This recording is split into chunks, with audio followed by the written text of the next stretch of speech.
나훔 선지자는 니느웨 성을 가리켜서 피의 성 이렇게 규정하고 있습니다. 1절을 다시 보십시오. 화 있을진저 피의 성이여 그 안에는 거짓이 가득하고 포악이 가득하며 탈취가 떠나지 아니하는도다 말씀하고 있습니다. 니느웨 성을 향해서 피의 성 이렇게 부르고 있는 것은 아수르 제국이 주변의 국가들과 포로들에 대해서 행했던 잔인함을 아주 잘 보여주고 있습니다.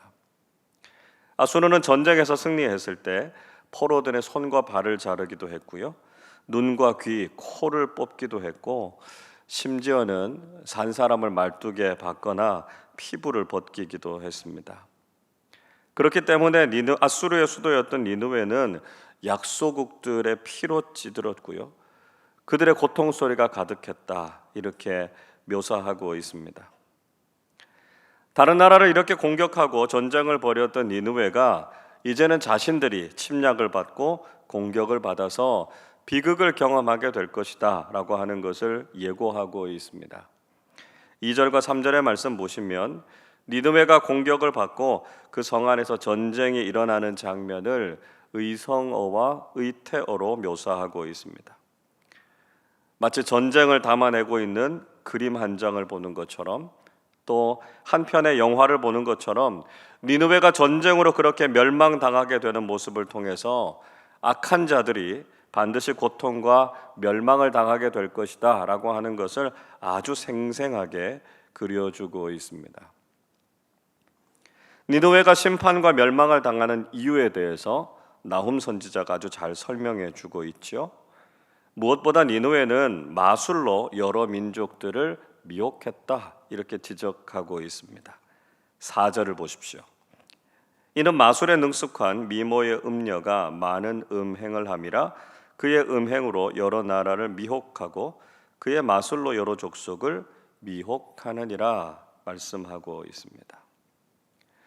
나훔 선지자는 니느웨를 가리켜서 마술에 능숙한 미모의 음녀 이렇게 비유하고 있습니다. 그리고 그가 음행으로 여러 나라를 미혹했다 이렇게 고발하고 있죠. 이것은 니느웨가 종교적으로 타락해서 우상 숭배를 했고요. 음행을 저질렀다는 것입니다.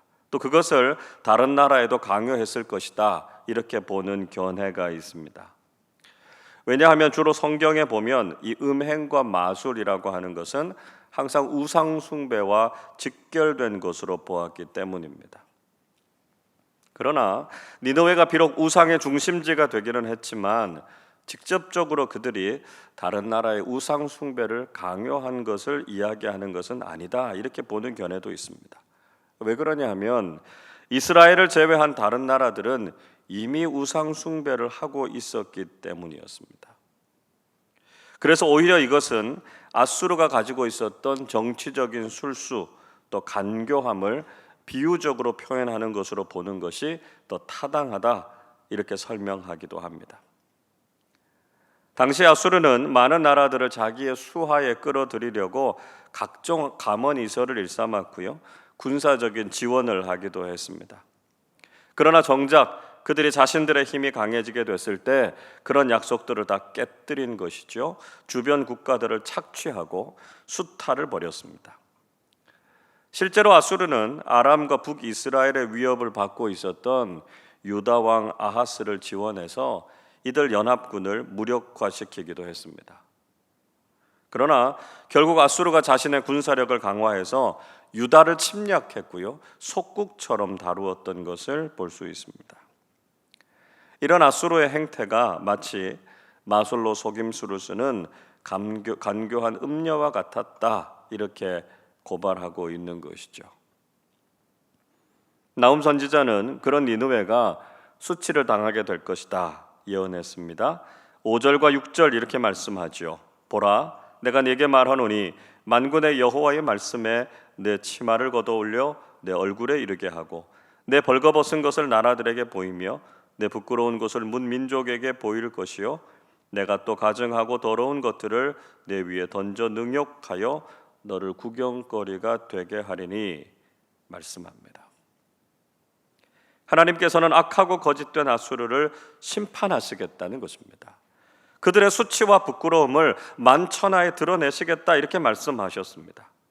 그들은 자신들의 힘으로 다른 나라들을 짓밟고 착취했지만 만군의 하나님, 전능하신 하나님께서는 이런 세상의 악한 패권자들을 심판하시는 분이 되신다라고 하는 것이죠.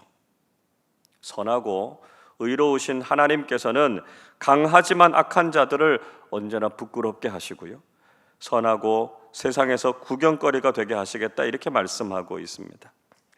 우리는 이 하나님의 심판과 통치를 믿고 의지하는 사람들이 되어야 한다는 것이죠. 세상에서 악하고 강한 세력들이 있다고 해서 우리가 주눅들 것이 아니라 하나님의 선하시고 의로우신 심판이 있다라고 하는 것을 믿고 담대하게 살아가야 한다는 것입니다.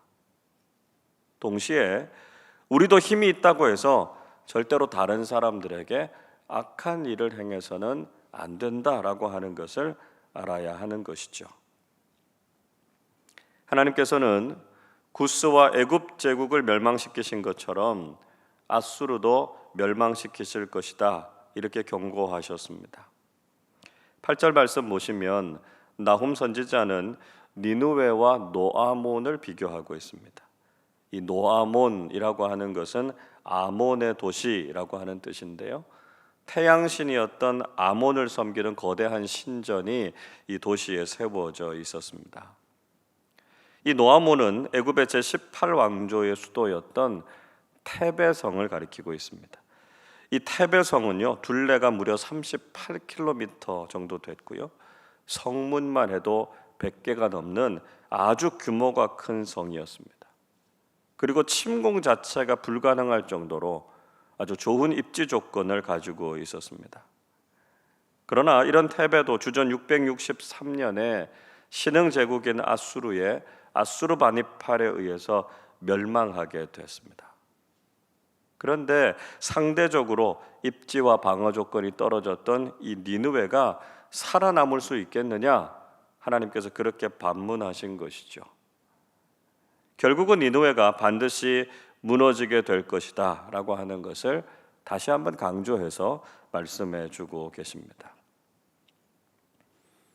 나훔 선지자는 결국 멸망하게 될 니느웨의 모습에 대해서 다양한 비유를 통해서 잘 묘사해 주고 있습니다. 12절 말씀 보십시오. 내 모든 산성은 무화과 나무에 처음 익은 열매가 흔들기만 하면 먹는 자의 입에 떨어짐과 같으리라 말씀합니다. 나훔 선지자는 이 아수르의 수도였던 니느웨가 아주 쉽게 무너지게 될 것이다 라고 하는 것을 예언하면서 무화과 나무의 비유를 들었습니다. 원래 이 무화과 나무는 종종 평화와 번영의 상징으로 잘 쓰였습니다. 그런데 무화과 나무의 처음 열매가 조금만 흔들어도 잘 떨어지는 것처럼 그렇게 니느웨가 노약자들의 입에 떨어지게 될 것이다 하는 것을 이야기한 것이죠. 자신들의 군사력과 속임수를 자랑하면서 번영했던 이 아수르 제국이 결국은 전쟁으로 인해서 무너지게 될 것이다 하는 것을 예고하고 있습니다.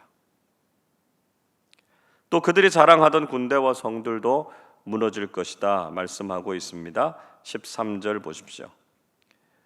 내 가운데 장정들은 여인 같고 내 땅의 성문들은 내 원수 앞에 넓게 열리고 빗장들은 불에 타도다 말씀합니다.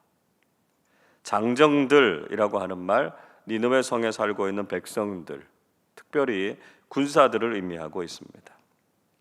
그들이 여인처럼 연약한 존재들로 전락하고 말 것이다 하는 것을 말씀하고 있죠. 성문들은 활짝 열려서 이제는 전의를 상실하고 항복하게 될 것이다 말씀하고 있습니다. 나훔 선지자는 니느웨를 조롱하듯이 앞으로 일어날 전쟁을 대비하라 충고하고 있습니다. 14절은 이렇게 말씀합니다.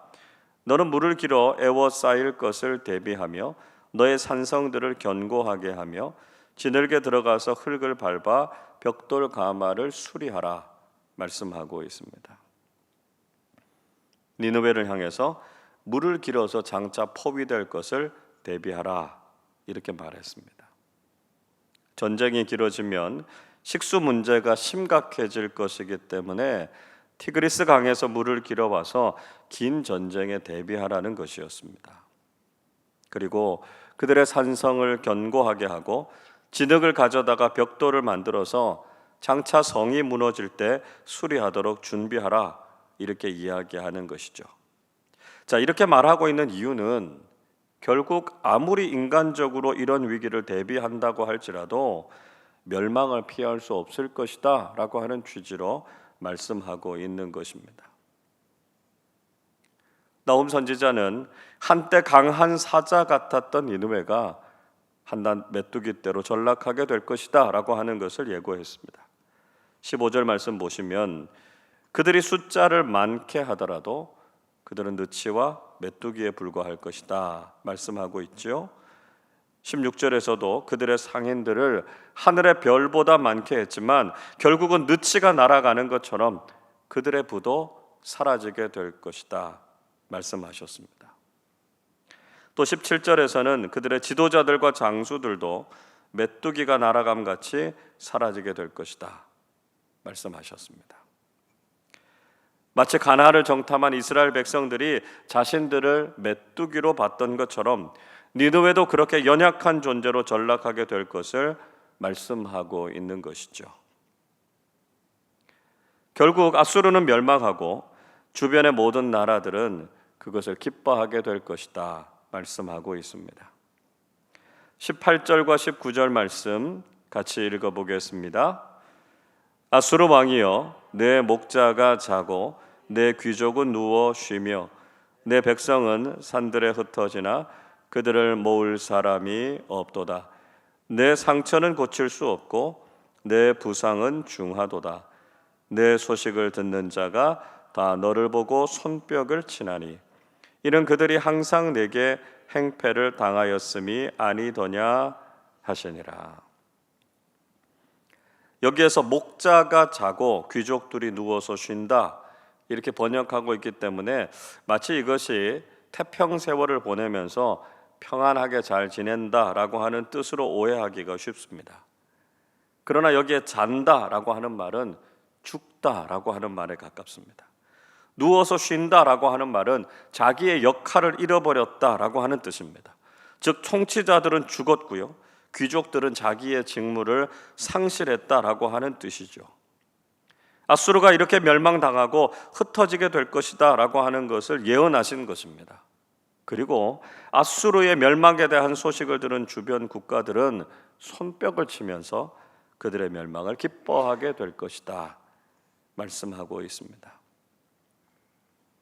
여러분, 우리는 나훔 선지자를 통해서 주신 이 니느웨의 멸망에 대한 예고가 우리에게도 귀한 교훈을 주고 있다라고 하는 사실을 알아야 합니다.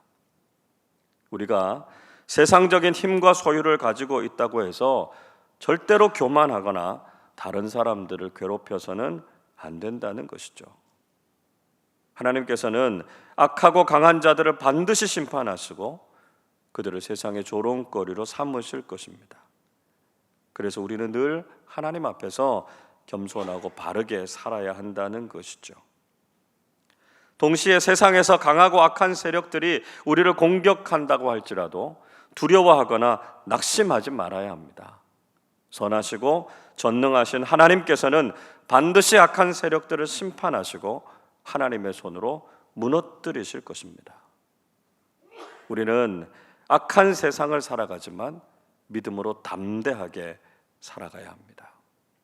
여전히 믿음의 사람들을 두렵게 하고 있는 크고 강한 세상을 살아가고 있지만 전능하신 하나님께서 심판하시고 다스리실 것을 믿고 하나님만 신뢰하는 믿음의 사람들이 되시기를 주님의 이름으로 축원합니다.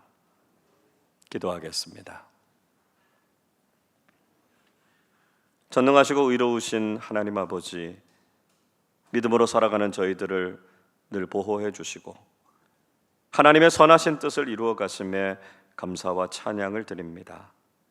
강했지만 악했던 니느웨를 심판하시고 그들을 멸망시키셔서 세상의 조롱거리로 삼으셨던 것을 기억하면서 저희들이 조금이라도 교만하거나 악한 길을 걷지 않게 해 주옵소서. 아수르와 같은 세상의 악한 세력들이 우리를 두렵게 한다고 할지라도 모든 것을 다스리시고 심판하시는 하나님만 신뢰하고 의지하며 살아가게 해 주옵소서. 우리의 믿음을 흔들려고 하는 세상에 무릎 꿇거나 타협하지 않게 하시고 담대하게 믿음의 길을 걸어가게 해 주옵소서. 그래서 늘 믿음의 승리를 경험하게 하시고 하나님의 영광을 드러내면서 살게 하여 주옵소서. 오늘도 믿음으로 살아가는 교우들의 삶을 격려해 주시고 험한 세상 속에서도 강건함과 평안함을 누리며 살게 해 주옵소서. 감사드리며 우리 주님 예수 그리스도의 이름으로 기도하옵나이다. 아멘.